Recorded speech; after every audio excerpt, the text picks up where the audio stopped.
ನಮಸ್ಕಾರ, ನ್ಯೂಸ್ 26ಗೆ ಸ್ವಾಗತ. ಗದಗ ಜಿಲ್ಲೆಯ ಗಜೇಂದ್ರಗಡ ತಾಲೂಕಿನ ಬೊಮ್ಮಸಾಗರದ ಶ್ರೀ ದುರ್ಗಾದೇವಿ ಜಾತ್ರಾ ಮಹೋತ್ಸವ ಕಳೆದ 3 ದಿನಗಳಿಂದ ನಡೀತಾ ಇದೆ. ಈ ಜಾತ್ರೆಯು ಬಹಳ ಅದ್ದೂರಿಯಾಗಿ ನಡೆಯುತ್ತೆ. ಸುತ್ತಮುತ್ತಲಿನ ತಾಲೂಕಿನ ಜನರು ಈ ಜಾತ್ರೆಯಲ್ಲಿ ಭಾಗವಹಿಸುತ್ತಾರೆ. ಜಾತ್ರೆ ಪ್ರಾರಂಭವಾದ ದಿನದಿಂದ ಮುಂದಿನ 3 ದಿನಗಳವರೆಗೂ ಟೆಂಟ್ ಹಾಕಿ ಹಗಲು ರಾತ್ರಿ ಜಾತ್ರೆ ಮಾಡ್ತಾರೆ ಭಕ್ತಾದಿಗಳು. ದುರ್ಗಾದೇವಿಯನ್ನ ನಂಬಿ ಬಂದ ಜನರ ನಂಬಿಕೆಗೆ ಯಾವತ್ತೂ ಕೆಡುಕನ್ನ ಬಯಸಿದವಳಲ್ಲ ತಾಯಿ ದುರ್ಗಾ ಮಾತೆ ಎಂದು ಭಕ್ತರು ನಂಬುತ್ತಾರೆ. ಈ ಜಾತ್ರೆಗೆ ಸುಮಾರು 10 ರಿಂದ 15 ಕೋಟಿ ಖರ್ಚಾಗುತ್ತೆ. ಈ ಜಾತ್ರೆ ಪ್ರತಿ ವರ್ಷ ನಡೆಯುತ್ತೆ ಮತ್ತು ಪ್ರತಿ 3 ವರ್ಷಕ್ಕೊಮ್ಮೆ ರಂಗದ ಜಾತ್ರೆ ಮಾಡ್ತಾರೆ. ಅವಾಗ ಇನ್ನೂ ಜಾತ್ರೆಯ ಖರ್ಚು ವೆಚ್ಚ ಹೆಚ್ಚಾಗಿರುತ್ತೆ. ಮತ್ತು ಜಾತ್ರೆಯ 2ನೇ ದಿನ ಸಾಯಂಕಾಲ 7 ಗಂಟೆಗೆ ತೇರು ಎಳಿತಾರೆ. ಸಾವಿರಾರು ಭಕ್ತರು ಈ ಕಾರ್ಯಕ್ರಮದಲ್ಲಿ ಪಾಲ್ಗೊಳ್ತಾರೆ.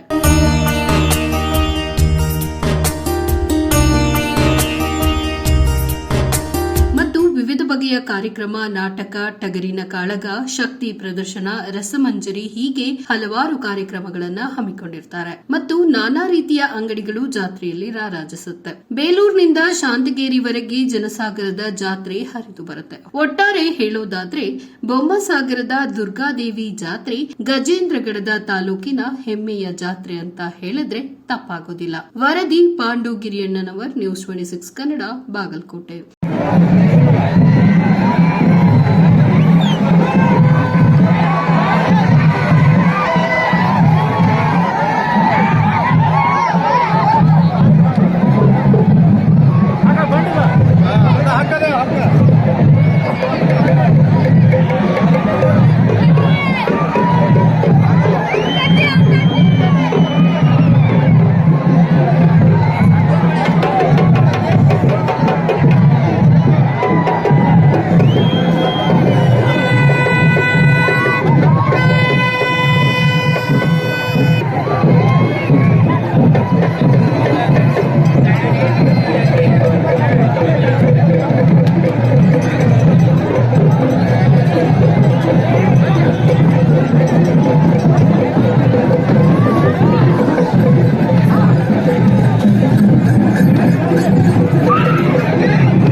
ಇದಾಗಿತ್ತು ಇವತ್ತಿನ ವಿಶೇಷ.